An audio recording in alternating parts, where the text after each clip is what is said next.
Assalamualaikum warahmatullahi wabarakatuh. Pada video ini kami akan menjelaskan tentang mata kuliah manajemen keuangan, yaitu analisis laporan keuangan. Sebelumnya saya akan memperkenalkan diri saya. Nama saya Intan Lestari, NIM 1704030018, dan rekan saya. Nama saya Dinda Nur Iza Lubis, NIM 1704030035. Nama saya Deli Mustika, NIM 1704030056. Baik, langsung saja kami akan mempresentasikan tugas kami. Assalamualaikum warahmatullahi wabarakatuh. Perkenalkan, nama saya Intan Lestari, NIM 1704030018. Di sini saya akan menjelaskan tentang tugas manajemen keuangan tentang analisis laporan keuangan.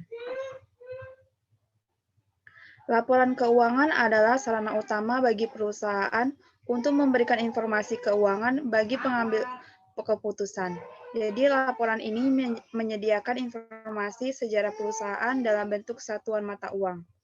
Tujuan dari laporan keuangan yaitu menyediakan informasi posisi keuangan, kinerja keuangan, dan laporan arus kas suatu entitas yang bermanfaat bagi pengguna dalam pengambilan keputusan ekonomi. Selanjutnya, bentuk-bentuk laporan keuangan. Yang pertama adalah neraca, di mana neraca adalah suatu laporan yang menggambarkan posisi keuangan perusahaan pada periode tertentu. Dalam neraca terdapat 3 komponen. Yang pertama, aset atau aktiva, yang kedua, liabilitas atau pasifah, dan yang ketiga adalah ekuitas. Yang pertama yaitu aset atau aktiva. Aset atau aktiva adalah sumber daya yang dikuasai perusahaan sebagai akibat dari peristiwa masa lalu dan dari mana manfaat ekonomi masa depan diharapkan akan diperoleh. Aset terbagi dua, yang pertama yaitu aset lancar.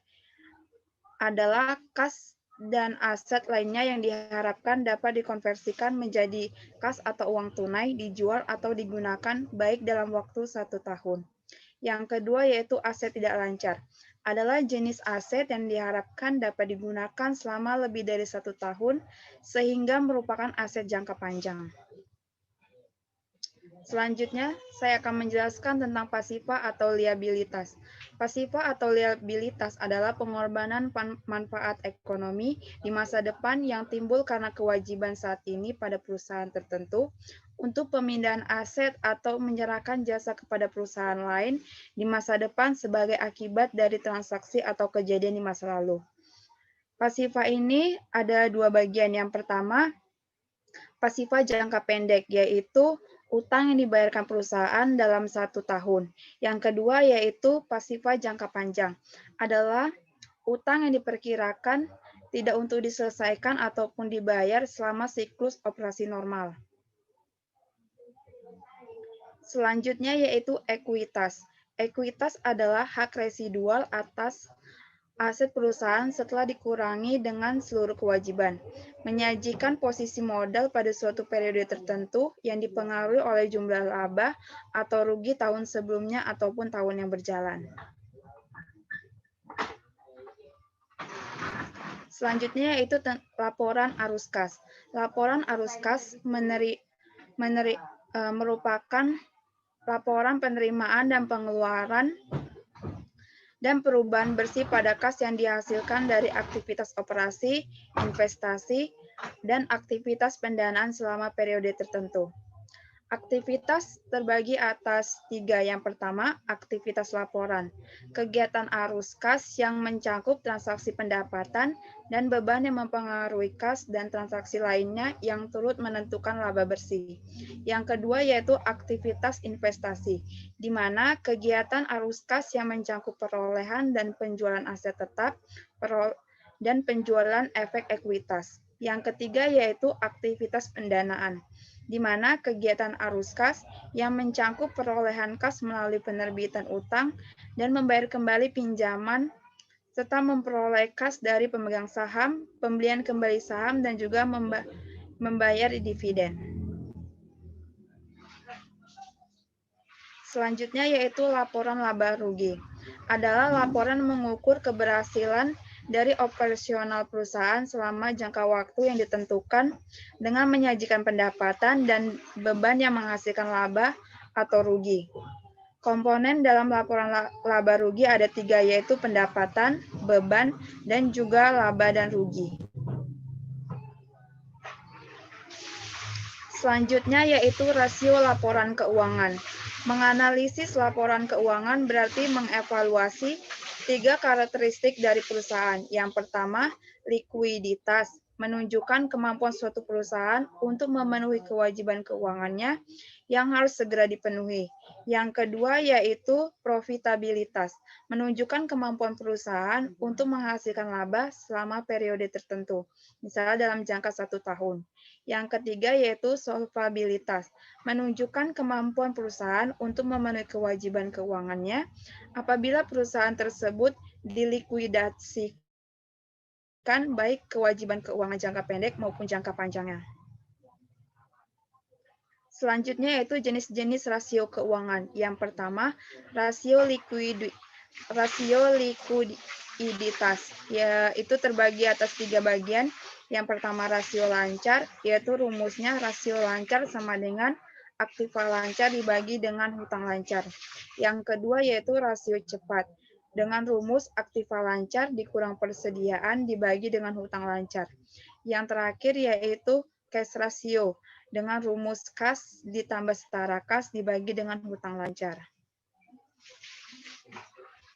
Selanjutnya yaitu rasio solvabilitas, terbagi atas 2 bagian. Yang pertama, debt to asset ratio, dengan rumus debt to asset ratio sama dengan total hutang dibagi dengan total aktiva. Yang kedua yaitu debt to equity ratio, adalah rasio menunjukkan hubungan antara jumlah pinjaman jangka panjang yang diberikan oleh kreditur dengan jumlah modal sendiri. Rumusnya yaitu debt to equity ratio sama dengan total hutang dibagi dengan total ekuitas.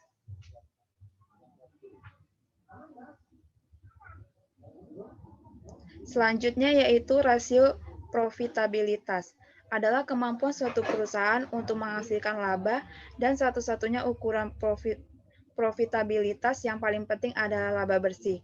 Di sini terbagi atas 2 bagian, yaitu yang pertama return of asset dengan rumus sama dengan laba setelah dibagi dengan pajak total aktiva. Yang kedua yaitu return of equity dengan rumus laba bersih dibagi dengan modal sendiri. Sekian presentasi dari saya. Apakah teman-teman ada yang ingin bertanya? Sebelumnya terima kasih atas kesempatan dan materi yang telah diberikan. Nama saya Deli Mustika, NIM 1704030056. Saya ingin bertanya, mengapa pendapatan dan biaya laporan laba rugi tidak mencerminkan arus kas masuk dan keluar yang terjadi pada suatu perusahaan pada periode tertentu? Terima kasih. Baik, saya langsung akan menjawab pertanyaan dari Saudari Deli. Jadi, sebuah laporan keuangan itu terdiri atas laporan laba, rugi, neraca, dan juga arus kas. Namun, ada beberapa orang yang beranggapan bahwa laba yang dihasilkan dalam laporan laba rugi adalah kas. Jadi, perusahaan yang mendapatkan laba bisa juga ia tidak mempunyai kas. Dan perusahaan yang memiliki kas bisa jadi mereka tidak memperoleh keuntungan ataupun laba. Jadi laporan laba rugi akan menunjukkan hasil yang diperoleh perusahaan pada suatu periode, dan laporan arus kas memberikan informasi tentang banyaknya uang atau kas yang diterima maupun dikeluarkan oleh perusahaan. Apakah jawaban saya dapat diterima, Saudari Deli? Ya, dapat diterima. Terima kasih atas jawabannya. Baik, sama-sama. Baik, kepada Saudari Dinda, apakah ingin bertanya? Ya, terima kasih atas kesempatannya. Tadi kan Saudari Intan sudah menjelaskan tentang bentuk laporan, dan di bentuk laporan itu salah satunya adalah laporan neraca. Nah, pertanyaan saya, apa kelebihan dan kekurangan dari laporan neraca tersebut? Baik, saya akan menjawab pertanyaan dari Saudari Dinda. Jadi, kelemahan dari laporan neraca itu yaitu tidak memiliki nilai aset dan liabilitas yang sebenarnya pada saat dilaporkan, karena aset atau aktiva dan kewajiban yang digunakan dalam neraca menggunakan pendekatan biaya historis atau data masa lalu. Jadi kelebihan dari laporan neraca ini adalah arsipnya terus diperbarui, karena pada perusahaan tertentu, misalnya pada perbankan, laporan neraca biasanya diterapkan pada keuangan yang berlaku selama 1 bulan. Setelah 1 bulan itu berakhir, maka akan dilakukan evaluasi atas laporan tersebut. Jika tidak ada laporan neraca, bisa dipastikan penentuan laporan keuangan tidak rapi, bahkan untung, rugi, debit, kredit tidak bisa ditentukan dengan pasti. Apakah jawaban saya dapat diterima, Saudari Dinda? Ya, bisa diterima. Terima kasih. Sekian presentasi dari saya. Wassalamualaikum warahmatullahi wabarakatuh. Assalamualaikum warahmatullahi wabarakatuh. Nama saya Danul Iza Lubis, NIM 17040335. Di sini saya akan menjelaskan manajemen keuangan mengenai analisis laporan keuangan. Laporan keuangan. Laporan keuangan adalah sarana utama bagi sebuah perusahaan untuk memberikan informasi keuangan bagi pengambil keputusan. Jadi pengambil keputusan di sini sebagai seorang atau divisi yang nantinya bakal mengambil keputusan untuk mau kemana ke uang ini dialirkan. Laporan ini menyediakan informasi sejarah perusahaan dalam bentuk satuan mata uang. Tujuan laporan keuangan adalah menyediakan informasi posisi keuangan, kinerja keuangan, dan laporan arus kas suatu entitas yang bermanfaat bagi pengguna dalam mengambil keputusan ekonomi. Nah, masuk ke bentuk-bentuk laporan keuangan. Yang pertama itu ada laporan laba rugi. Laporan laba rugi adalah laporan yang mengukur keberhasilan dari operasional perusahaan selama jangka waktu yang ditentukan dengan menyajikan pendapatan dan beban yang menghasilkan laba atau rugi bersih perusahaan dalam jangka waktu tertentu. Jadi laporan ini menyajikan laba dan rugi dalam jangka waktu tertentu dalam suatu perusahaan. Selanjutnya ada neraca. Laporan posisi keuangan yang juga disebut sebagai neraca adalah aset, kewajiban atau liabilitas, dan ekuitas. Pemegang saham dari perusahaan pada suatu tanggal tertentu. Komponen-komponen neraca dapat dibagi menjadi 3 bagian umum, yaitu aset, kewajiban, dan ekuitas. Aset adalah sumber daya yang dikuasai perusahaan sebagai akibat dari peristiwa masa lalu dan dari mana manfaat ekonomi di masa depan diharapkan akan diperoleh. Selanjutnya, kewajiban adalah pengorbanan manfaat ekonomi di masa depan yang timbul karena kewajiban saat ini pada perusahaan tertentu untuk pemindahan aset atau menyerahkan jasa kepada perusahaan lain di masa depan sebagai akibat dari transaksi atau kejadian di masa lalu. Singkatnya, kewajiban adalah tuntutan terhadap aset, yaitu utang dan kewajiban yang terjadi. Yang terakhir itu ekuitas adalah hak atau residual atas aset perusahaan setelah dikurangi dengan seluruh kewajiban. Selanjutnya bentuk laporan keuangan yang ketiga itu ada laporan arus kas.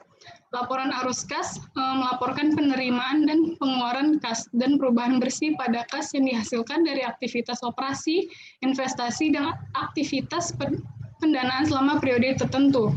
Aktivitas tersebut diantaranya ialah aktivitas operasi, aktivitas investasi, dan aktivitas pendanaan. Dan yang terakhir ialah catatan atas laporan keuangan. Laporan keuangan juga meliputi catatan informasi tambahan dan informasi lainnya yang memberikan tambahan informasi yang berkaitan dengan operasional dan posisi keuangan perusahaan dan merupakan bagian yang tidak terpisahkan dari laporan keuangan. Catatan tersebut merupakan persyaratan prinsip pengungkapan penuh. Selanjutnya ialah berbagai jenis rasio keuangan. Yang pertama itu ada rasio likuiditas. Jadi menurut Sartono, rasio likuiditas adalah rasio yang menunjukkan kemampuan perusahaan untuk memenuhi kewajiban finansial yang jangkanya pendek, tepat pada waktunya. Rasio likuiditas ini meliputi ada rasio lancar, quick ratio, dan cash ratio. Jadi yang pertama itu rasio lancar merupakan rasio untuk mengukur kemampuan perusahaan dalam membayar kewajiban jangka pendek atau utang yang segera jatuh tempo pada saat ditagih secara keseluruhan. Itu rumusnya yang ialah aktivitas lancar per hutang lancar kali 100%. Selanjutnya, quick ratio. Perbandingan antara aktiva lancar setelah dikurangi persediaan dengan hutang lancar. Rumusnya aktiva lancar kurang persediaan per hutang lancar kali 100%. Selanjutnya, cash ratio merupakan kemampuan untuk membayar utang yang segera harus dipenuhi dengan kas yang tersedia dalam perusahaan dan efek yang dapat segera diuangkan, yaitu dengan membandingkan antara uang kas yang ada pada perusahaan dengan uang lancar. Rumusnya itu kas tambah efek per hutang lancar kali 100%. Jenis rasio keuangan yang kedua ialah rasio aktivitas. Menurut Sartono, rasio aktivitas adalah rasio yang menunjukkan sejauh mana efisiensi perusahaan dalam menggunakan aset untuk memperoleh penjualan. Yang termasuk dalam rasio aktivitas adalah yang pertama, inventory turnover. Rasio perputaran persediaan mengukur berapa kali persediaan perusahaan telah dijual selama periode tertentu. Misalnya selama tahun tertentu. Rumus yang digunakan ialah penjualan per persediaan kali 1. Selanjutnya, fixed asset turnover. Itu merupakan rasio antara penjualan dengan aktiva tetap neto. Di mana rumusnya penjualan per aktiva tetap bersih kali 1 kali. Selanjutnya, total asset turnover. Yaitu perputaran total aktiva menunjukkan bagaimana tingkat efektivitas perusahaan dalam menggunakan seluruh aktiva untuk menciptakan penjualan dan pendapatan laba. Rumus yang digunakan itu penjualan per total aktiva kali 1 kali. Selanjutnya, average collection period. Periode pengumpulan piutang yaitu rata-rata yang diperlukan untuk mengubah piutang menjadi kas, di mana rumusnya piutang per penjualan kredit kali 360 hari. Selanjutnya, receivable turnover atau yaitu merupakan perputaran piutang menunjukkan kualitas piutang perusahaan dan kesuksesan perusahaan dalam mengumpulkan piutang. Di mana rumusnya penjualan kredit per piutang kali 1 kali. Dan yang terakhir itu working capital turnover. Digunakan untuk menghitung berapa kali dana yang tertanam dalam modal kerja perusahaan dalam 1 tahun, di mana rumusnya penjualan bersih per aktiva lancar kurang utang lancar kali 1 kali. Jenis rasio keuangan yang ketiga yaitu rasio solvabilitas. Menurut Sartono, rasio solvabilitas adalah rasio yang menunjukkan kapasitas perusahaan untuk memenuhi kewajiban jangka pendek maupun jangka panjang. Itu ada meliputi yang pertama, total debt to total asset, yaitu rasio untuk memperlihatkan proporsi antara kewajiban yang dimiliki dan keseluruhan kekayaan yang dimiliki, di mana rumusnya itu total utang per total aktiva kali 100%. Selanjutnya, total debt to equity ratio merupakan rasio perbandingan antara total utang dengan modal sendiri yang berupa saham dan surat-surat berharga lainnya, di mana rumusnya total utang per modal sendiri kali 100%. Selanjutnya, long-term debt to equity ratio digunakan untuk menghitung seberapa besar modal sendiri yang digunakan untuk menjamin utang jangka panjang. Rumusnya itu uang jangka panjang per modal sendiri kali 100%. Jenis rasio keuangan yang keempat ialah rasio profitabilitas. Menurut Sartono, rasio profitabilitas adalah rasio yang dapat mengukur kemampuan perusahaan memperoleh laba, baik dalam hubungan dengan penjualan, aset maupun modal sendiri. Yaitu meliputi net profit margin, menunjukkan kemampuan perusahaan untuk menghasilkan laba pada tingkat penjualan tertentu. Rumusnya, laba setelah pajak per penjualan kali 100%. Selanjutnya, return on investment atau ROI, yaitu tingkat pengembalian atas investasi dan efektivitas dari keseluruhan operasi perusahaan, yaitu mengukur kemampuan perusahaan dengan keseluruhan dana yang ditanam dalam aktiva yang digunakan untuk operasi dalam rangka untuk menghasilkan laba. Rumus yang digunakan ialah laba setelah pajak per total aktiva kali 100%. Selanjutnya, return on equity rasio ini digunakan untuk mengukur kemampuan perusahaan dalam memperoleh laba yang tersedia bagi pemegang saham perusahaan. Rumusnya, laba setelah pajak per modal sendiri kali 100%. Sekian penjelasan dari saya. Apakah teman-teman ada yang ingin bertanya?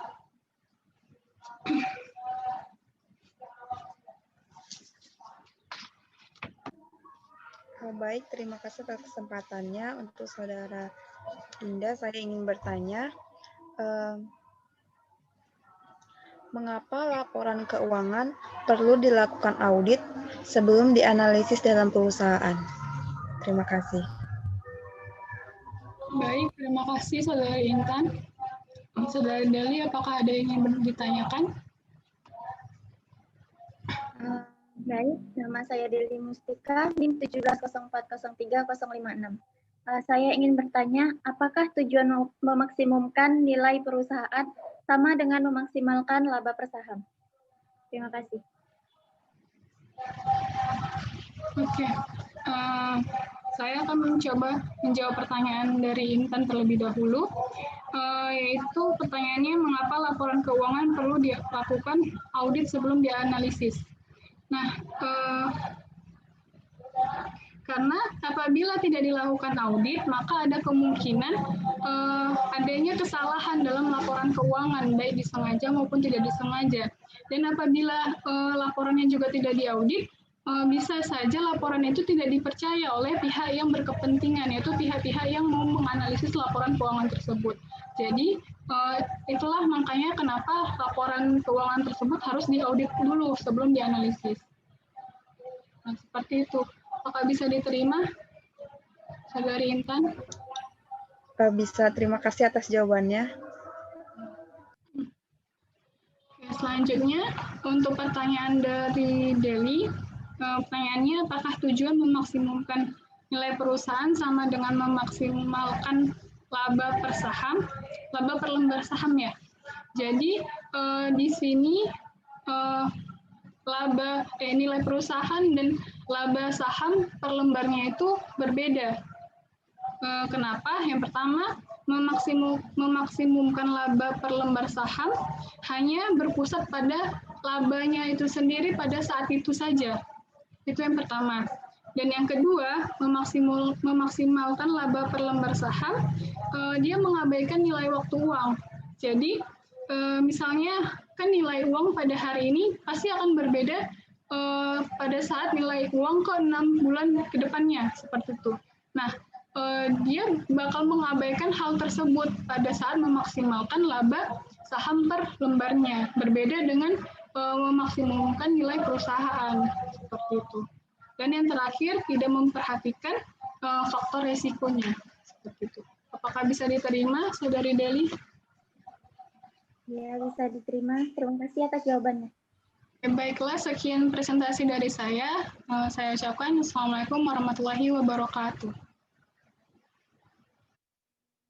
Assalamualaikum warahmatullahi wabarakatuh. Nama saya Deli Mustika, NIM 170403056. Di sini saya akan presentasi mata kuliah manajemen keuangan dengan materi analisis laporan keuangan perusahaan. Selanjutnya, masuk ke laporan keuangan adalah sarana utama bagi sebuah perusahaan untuk memberikan informasi keuangan bagi pengambilan keputusan. Laporan ini menyediakan informasi sejarah perusahaan dalam bentuk satuan mata uang. Adapun tujuan laporan keuangan adalah menyediakan laporan posisi keuangan dan laporan arus kas suatu entitas yang bermanfaat bagi pengguna dalam pengambilan keputusan ekonomi. Selanjutnya, laporan keuangan perusahaan terdiri dari neraca, yang dimana neraca sebagai aset kewajiban atau liabilitas dan ekuitas pemegang saham dari perusahaan pada satu tanggal tertentu. Komponen-komponen neraca dapat dibagi menjadi 3 bagian umum sebagai berikut, yaitu aset. Aset adalah sumber daya yang dikuasai perusahaan sebagai akibat dari peristiwa masa lalu. Yang kedua, kewajiban. Kewajiban adalah tuntutan terhadap aset, yaitu utang dan kewajiban yang terjadi diklarifikasi sebagai jangka pendek dan jangka panjang. Kewajiban jangka pendek adalah utang yang dibayarkan berdasarkan dalam 1 tahun atau dalam siklus operasi. Yang ketiga, ekuitas adalah hak residual atas aset perusahaan setelah dikurangi dengan seluruh kewajiban. Selanjutnya, laporan laba rugi. Laporan laba rugi adalah laporan yang mengukur keberhasilan dari operasional perusahaan selama jangka waktu yang ditentukan dengan menyajikan pendapatan dan beban yang menghasilkan laba atau rugi bersih perusahaan. Laba adalah peningkatan ekuitas dari transaksi yang timbul dari waktu ke waktu atau insidental pada sebuah entitas. Rugi adalah penurunan ekuitas dari transaksi yang timbul dari waktu ke waktu. Selanjutnya laporan arus kas. Laporan arus kas melaporkan penerimaan dan pengeluaran kas dan perubahan bersih pada kas yang dihasilkan dari aktivitas operasi. Adapun aktivitas operasi, kegiatan arus kas yang mencakup transaksi pendapatan dan beban yang mempengaruhi kas dan transaksi lainnya yang turut menentukan laba bersih. Yang kedua, aktivitas investasi. Kegiatan arus kas yang mencakup perolehan dan penjualan aset tetap, perolehan dan penjualan efek ekuitas. Selanjutnya, aktivitas pendanaan, di mana kegiatan arus kas yang mencakup perolehan kas melalui penerbitan utang dan membayar kembali pinjaman, dan memperoleh kas dari pemegang saham. Selanjutnya, rasio keuangan merupakan alat analisis keuangan yang digunakan untuk menilai kinerja suatu analisis bisnis. Cara kerjanya yaitu melihat dari perbandingan data keuangan. Adapun jenis-jenis rasio keuangan yaitu satu, rasio likuiditas atau liquidity ratio. Yang kedua, rasio aktivitas atau activity ratio. Yang ketiga, rasio solvabilitas atau solvability ratio. Keempat, rasio probabilitas atau rentabilitas. Kelima, rasio investasi atau investment ratio. Penjelasan dari jenis rasio, di mana rasio likuiditas adalah rasio yang mengukur kemampuan likuiditas jangka pendek suatu perusahaan dengan melihat aktiva lancar perusahaan. Yang kedua adalah rasio aktivitas, di mana rasio ini melihat pada beberapa aset, kemudian menentukan beberapa tingkat aktivitas. Aktivitas yang rendah pada tingkat penjualan tertentu akan mengakibatkan semakin besarnya dana kelebihan dan tertanam dalam perusahaan. Yang ketiga adalah rasio solvabilitas. Rasio ini adalah rasio aktivitas menunjukkan tingkat efektivitas penggunaan aktiva atau kekayaan perusahaan kepada perusahaan. Rasio yang digunakan adalah rasio utang terhadap aktiva, dan kedua adalah rasio utang terhadap ekuitas. Selanjutnya, rasio investasi, di mana rasio investasi merupakan rasio yang mengukur kemampuan perusahaan dalam memberikan kembalian atau imbalan kepada para pemberi dana, khususnya investor yang ada di pasar modal dalam jangka waktu tertentu. Selanjutnya, ada rasio probabilitas, di mana rasio ini merupakan yang menunjukkan tingkat imbalan atau perolehan keuntungan dibandingkan penjualan atau aktiva.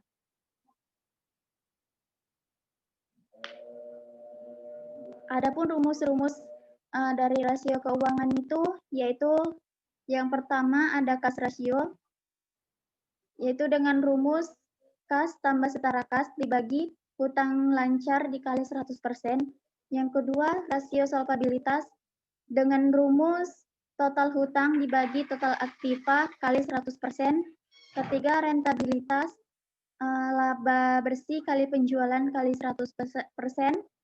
Yang keempat, ada rasio aktivitas, di mana penjualan bersih dibagi rata-rata piutang dagang. Sekian presentasi dari saya. Saya persilahkan kepada teman-teman untuk bertanya.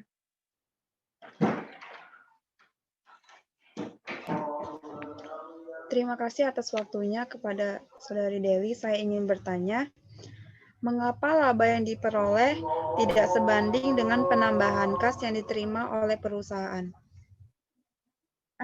Terima kasih, Saudara Intan. Saya akan langsung menjawab pertanyaannya. Laba yang diperoleh tidak sebanding dengan penambahan kas dikarenakan adanya perputaran tersediaan perusahaan yang tidak lancar. Yang kedua itu adanya hutang yang harus dibayar, dan yang ketiga itu biasanya karena ada tingginya penarikan modal oleh pimpinan perusahaan. Bagaimana Saudara Intan, apakah bisa diterima? Bisa, terima kasih atas jawabannya. Selanjutnya saya persilahkan kepada Saudara Dinda. Ya, terima kasih pada Saudari Deli yang sudah memberikan kesempatan kepada saya. Saya ingin bertanya, apa kekurangan dan kelebihan bentuk-bentuk laporan kas langsung? Baiklah, saya akan menjawab. Kelebihan dari laporan arus kas langsung yaitu mampu menyajikan data tentang sumber penerimaan kas beserta penggunaannya. Selain itu juga lebih mudah dipahami sehingga memudahkan perusahaan untuk mengambil keputusan di masa yang akan datang. Kemudian adapun kekurangannya yaitu terletak pada proses penyusunannya, di mana membutuhkan data yang tidak sedikit, sehingga akan memerlukan waktu yang sangat panjang apabila menggunakan laporan arus kas secara langsung. Bagaimana Saudara Dinda? Apakah bisa diterima? Ya, bisa terima kasih. Sekian presentasi dari saya. Saya sudahi. Assalamualaikum warahmatullahi wabarakatuh.